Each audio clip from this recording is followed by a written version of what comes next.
বিসমিল্লাহির রহিম। আমি প্রথমেই আপনাদের মাধ্যম দিয়ে দেশনেত্রী বেগম খালেদা জিয়ার সুস্বাস্থ্য কামনা করছি এবং ঢাকা ৮ আসনে মির্জা আব্বাস এবং চট্টগ্রাম 5 আসনে আমাদের প্রার্থী এবং যাদেরকে ইস্যু করে আমাদের ওই হাদি ভাইকে যে গুলি করা হয়েছে, আপনারা ইতিমধ্যে প্রিন্ট মিডিয়া এবং ইলেকট্রনিক মিডিয়ায় দেখেছেন যে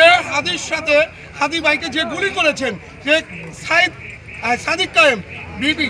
ডাকসুর বিপি সাদিক কায়েমের সাথে ওনার ওতপ্রোতভাবে জড়িত ছিল আদাবার থানা ছাত্রলীগের সাবেক সভাপতি। লক্ষ্য বাস্তবায়ন করার জন্য আমাদের হাদি ভাইয়ের উপরে গুলি করে আমাদের একজন স্থায়ী কমিটির মেম্বার মির্জা আব্বাস সাহেবের মতো লোককে